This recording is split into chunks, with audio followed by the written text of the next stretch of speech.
This time on Low Boost, we work on the rear end of the E36 Turbo LS Swap. I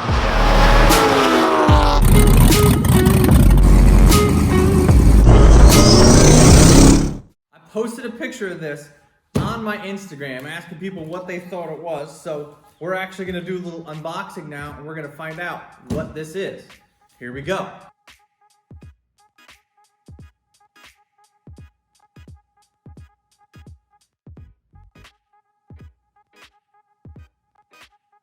So what you are looking at is an E32 210 millimeter limited slip differential, the big old pumpkin that a lot of the BMW guys like to use. Now, I searched for a long time trying to find this differential, and everybody says, oh, you know, the E38 750s, they all have that differential, you can just use that one.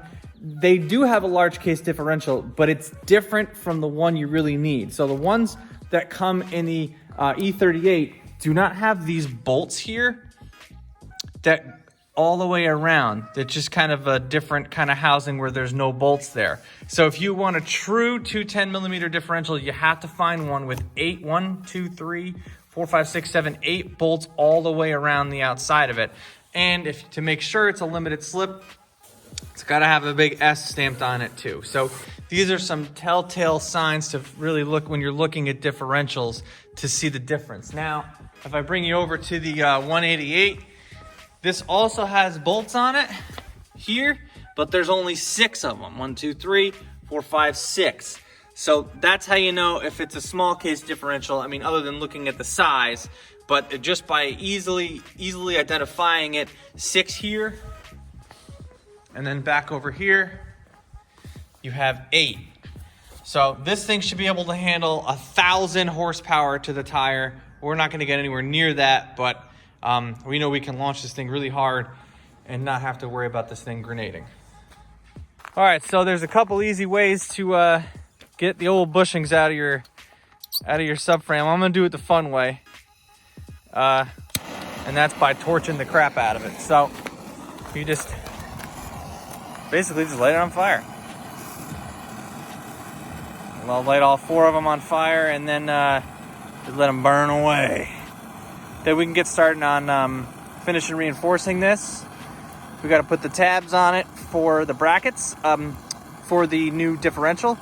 Mount them up and then we'll be good. To use all the bad boy tools because not everybody has this kind of stuff. But my dad is insisting that we just torch the shit out of it. So, here we go.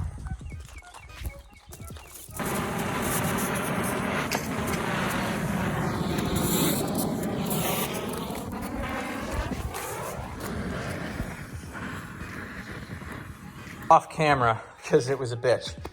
Even though we torched it a lot. So I drill, till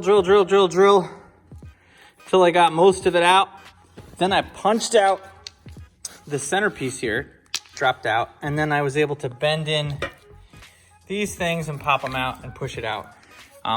It was not easy. I probably should have just kept on torching it, but I didn't want to like sacrifice some of this here because it started to melt and I didn't want to screw that up. So I did it the hard way instead of the easy way in the end, but I think it's gonna be all right. Next up, we got to bring it over to that and sandblast the snot out of it. Perspective and what the thing looked like when we first got it. This is another one that we have that's pretty beat up, but nothing a good sandblasting doesn't fix. We already sandblasted the control arms there, but I'll show you what the finished product looks like. Bushings are out. It's sandblasted pretty good. We got a lot of the stuff off. We're still gonna grind it down a little bit and then grind down the areas where we're gonna weld the bracket to. Still gotta figure out what I'm gonna do with that. I'm gonna put the Rally Road brace on it first to line everything up, and then we'll mark out where we're gonna weld, tack, and then do that. So easier to do it off the car. My bushings should be in soon. We'll finish working on that. I did check out the 328 axle that I have to see if that'll actually just go right in. And although it doesn't quite line up. So you guys can tell me in the comments of what you think the reason is, but I do think the actual M3 axles will fit in there just fine. So I'm probably going to need to upgrade everything in the back of this car to the M3 stuff to make this differential work. But that was the original plan anyway, and we're just gonna send that as long as we can until it blows. We're gonna retrofit this into the new subframe to get ready to weld it. I got the Rally Road differential adapter specifically designed to put this into the E36. So I also got some M12 by 40 millimeter long. I think it's 1.5. This is a pitch thread. There's a thread pitch, and you should thread right in. And then we're gonna mount this up to the subframe.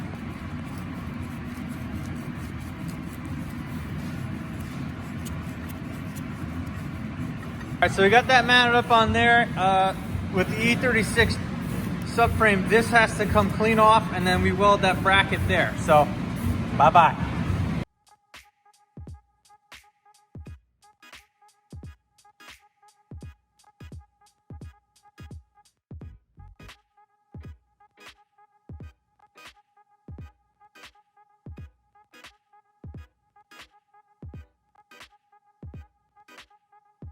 All right, so we're matching everything up, test fitting it in.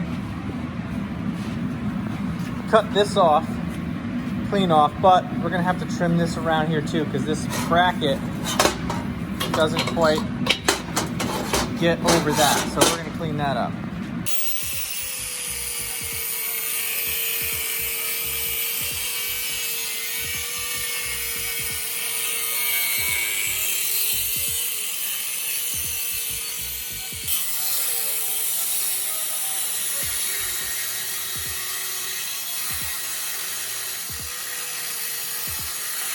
More, have some room for the bolt. This should get welded like that. We're gonna make everything a little bit smoother, get everything tighter, but that should weld up fine. All right, so that is on. Come around here. This one lines up perfectly, but that one still looks like we gotta shave it down a little bit to get it in there more. Well, it's pretty close. All right, so back is on. However, these bolts here are not the same thread width that go into here. And I have one of them that does, but I don't have the other. So I can't really tack this in until I figure that out. So it's gonna take some more time ordering nuts and bolts and stuff, and obviously in the conditions we're working in now, everything comes a little slower, so you guys will just have to bear with me on that. Trying to figure out a way to keep the 328 or 325i brakes on the M3 lower control arms, because they're smaller and I can fit a bigger, a smaller wheel, so I can get a better tire on there. So the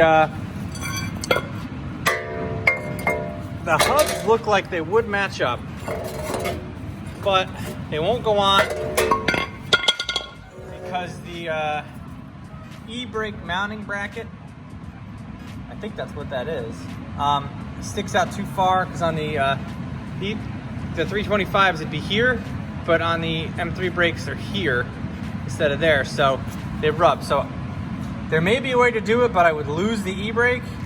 I don't know if I want to do that, or find a way to retrofit the 325i e-brake onto here. That might require some welding, but we'll have to figure that out. But the calipers themselves, actually, the holes line up. Flip this around here. I would obviously have to cut the shroud, because the shroud's in the way, but the actual caliper holes, they do line up. They fit in. The caliper shroud is in the way, but I actually could bolt the brakes up to it, but I can't get the hub on, or the rotor, so that sucks. Not that I'm reusing that, just for simplicity's sake to see it.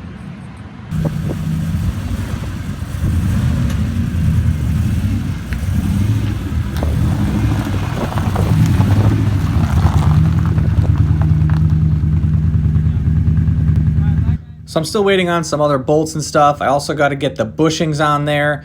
I got to find the right ones, so we're going to take a little bit more time before I actually get everything together for the rear end. But I'm going to bring the E36 back to my house, going to upgrade the fuel pump in the next episode and the fuel line. So make sure you guys hit that subscribe button to stay up to date on all of my uploads every Thursday. Thank you guys very much for watching, and I'll catch you in the next one.